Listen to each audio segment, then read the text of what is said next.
Olá pessoal, bom dia, tudo bem? Sejam bem-vindos ao canal Desvendando Original e hoje a gente tem mais uma reflexão aqui da manhã do Hebraico Desvendado. A gente vai falar hoje sobre os frutos, tá? A gente vive definitivamente, pessoal, numa época perigosa. O inimigo tem levado muitas pessoas à falsa ideia de que é através dos dons espirituais que a gente identifica se alguém está em comunhão com Deus ou não. A palavra de Deus, porém, nos afirma que é pelos frutos que conhecemos a pessoa que está verdadeiramente conectada à videira verdadeira que é Cristo. Em grego, o termo traduzido por fruto é karpos e significa aquilo que é retirado, porque se deriva do verbo harpazo, que pode ser traduzido como arrebatar, como em Atos 8:39, que diz: quando saíram da água, o Espírito do Senhor arrebatou, ou seja, em grego, harpazen, arrebatou a Filipe, não vendo mais o eunuco. O mesmo termo é usado pelo apóstolo Paulo quando da sua famosa passagem de 2 Coríntios 12:2, quando diz: conheço um homem em Cristo que há 14 anos foi arrebatado, harpagenta em grego, até o terceiro céu. A mesma expressão aparece na primeira epístola de Paulo aos Tessalonicenses, capítulo 4, versículo 17, onde a gente pode ler o seguinte, abre aspas: depois nós, os vivos, os que ficarmos, seremos arrebatados, em grego, harpagezometa, juntamente com eles, entre as nuvens para o encontro do Senhor nos ares, e assim estaremos para sempre com o Senhor. Ou seja, fruto vem da palavra, do verbo arrebatar, arrancar. Em Apocalipse 12:5 a gente tem a mesma palavra, quando diz: nasceu-lhe, pois, um filho varão, que há de reger todas as nações com cetro de ferro, e o seu filho foi arrebatado, em grego harpaste, arrebatado para Deus até o seu trono. Dessa maneira, a gente vê que os frutos são elementos que acompanham a vida daqueles que serão levados para junto de Cristo quando for retirado aquilo que impede o mistério da iniquidade de operar com força total, como está lá em 2 Tessalonicenses 2, 7 e 8. Estes que serão levados para junto de Deus, como frutos apanhados em uma colheita, serão livres da grande provação que está para vir sobre o mundo, como nos diz Apocalipse 3:10. O termo grego para fruto, karpos, também é derivado de helome em grego, que significa preferir ou escolher, como em 2 Tessalonicenses 2:13, que diz: entretanto, devemos sempre dar graça a Deus por vós, irmãos amados pelo Senhor, porque Deus vos escolheu, em grego heliato, desde o princípio para a salvação, pela santificação do Espírito e fé na verdade. Ou seja, nós temos o grande privilégio de termos sido escolhidos por Deus, uma escolha para que pudéssemos fazer aquilo que na terra, para poder fazer aqui na terra, as mesmas obras que Cristo realizou quando fez o tabernáculo entre nós, ou seja, quando habitou entre nós. Nós somos chamados não para vivermos uma vida relaxada e tranquila, mas fomos escolhidos para trabalhar na grande seara do Senhor, na qual faltam trabalhadores, como nos ensina Mateus 9:37. O termo karpos, fruto, ele também se relaciona com a ideia, com o termo grego ero, que significa levantar ou tomar, como em Mateus 11:29, quando diz: tomai sobre vós o meu jugo. O termo grego é arate. Tomai sobre vós o meu jugo, aprendei de mim, porque sou manso e humilde de coração, e achareis descanso para a vossa alma. Aquele que toma sobre si o jugo de Cristo e segue os seus passos será também tomado por Cristo e levado aos ares para celebrar com ele as bodas do Cordeiro. Ou seja, quem dá fruto é tomado, quem é tomado é levado pelo Senhor. Em hebraico, o termo geralmente traduzido por fruto é peri. Essa palavra também pode significar recompensa. Por quê? O cristão somente pode dar fruto se trabalhar na vinha do Senhor, como na parábola dos trabalhadores da vinha, Mateus 20, 1-16. Independente da hora em que for contratado, ele receberá recompensa pelo seu trabalho, que é o fruto do seu labor. Trabalhar na vinha de Cristo e dele receber recompensa é verdadeiramente sim estar em comunhão com Cristo. O termo hebraico para fruto, peri, também está diretamente relacionado às ideias de quebrar e separar. Quebrar em hebraico pur, separar paraz.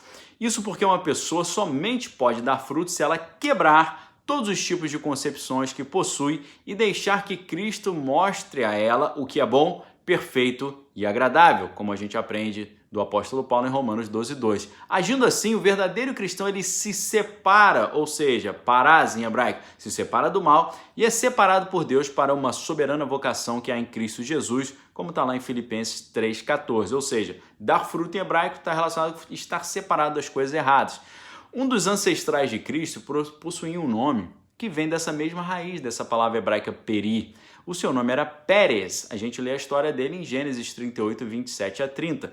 Quando ele estava para nascer, ele achou um caminho, paratza em hebraico, e passando à frente do seu irmão gêmeo, saiu do ventre da sua mãe em primeiro lugar, brotando como um fruto maduro. Tá? Por isso ele foi chamado de Pérez, em hebraico Paretz.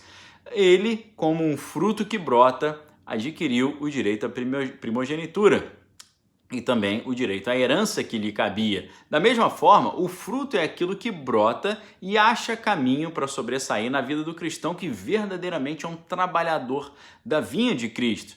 Estes que assim procedem geram frutos e são os escolhidos, pois muitos são chamados, mas poucos são os escolhidos, como está escrito lá em Mateus 22, 14. Outra ocasião em que esse termo hebraico para fruto, peri, aparece é quando Daniel desvendou o recado que a mão misteriosa havia escrito na parede de Belsazar. O profeta Daniel interpretou o termo parsim, da frase mene mene tekel parsim. Ele interpretou esse termo da seguinte maneira: dividido foi o teu reino e dado aos medos e aos persas. Engraçado que dividido é perissat em hebraico e persas é faras. Está lá em Daniel 5, 28. Aqui a gente vê o mesmo termo hebraico para fruto também se relacionando com as palavras dividir e Pérsia. Isso nos leva a pensar sobre os dois tipos de fruto que existem: o fruto do Espírito, que nos torna separados para Deus, e o fruto da carne, que separa aquele que os produz para o julgamento. Na ocasião da passagem de Daniel, o reino da Babilônia havia plantado tanta destruição e perversidade a ponto de utilizar os utensílios sagrados do templo em Jerusalém em uma festa profana e pagã, como está em Daniel 5, de 1 a 5. Por essa razão, tendo produzido frutos de carne, Deus separou o reino da Babilônia para o julgamento, de modo que esse reino foi dividido e dado aos persas. Ou seja, todas essas palavras têm a ver com a ideia de fruto. Produziram frutos da carne, separou e julgamento, e dividir e persa. Tudo tem a mesma origem, ou seja, quem dá fruto de verdade do Espírito é separado e unido a Cristo. Quem dá fruto da carne é separado e lançado fora. Outra palavra relacionada com fruto em hebraico, peri, é a palavra purá, que significa prensa do vinho ou o famoso lagar. Isso nos leva a concluir que é somente quando o cristão é prensado e esmagado pelas circunstâncias da vida e pelos ataques do inimigo que ele se torna um lagar, de onde brota um puro fruto da vide, suco de uva. Somente quando o cristão passa a ver o fruto em sua vida é que ele consegue se separar do mal, esmagar a força do pecado e produzir um vinho puro como o de um lagar, administrado pelo verdadeiro lavrador, que é o Pai, como está lá em João 15, 1. Conclusão, pessoal, não se engane, é pelos frutos e não pelos dons que seremos conhecidos por Cristo. Por isso, fica a minha dica aqui para vocês, na verdade não minha, mas bíblica. Busque os frutos e o próprio Cristo o limpará para que você possa produzir ainda mais frutos para o engrandecimento do reino de Deus, tá bom? Fica essa reflexão para vocês. Deixo aqui um abraço, obrigado pelo apoio. Se você quiser se tornar membro do canal para ter mais acesso ao conteúdo exclusivo, é o primeiro link aqui embaixo. Se você quiser adquirir o meu livro sobre os frutos do Espírito, que eu falo exatamente sobre esse assunto, clica aqui embaixo também na livraria Desvendando Original, loja Desvendando Original, onde você tem acesso a adquirir esse livro, tá bom?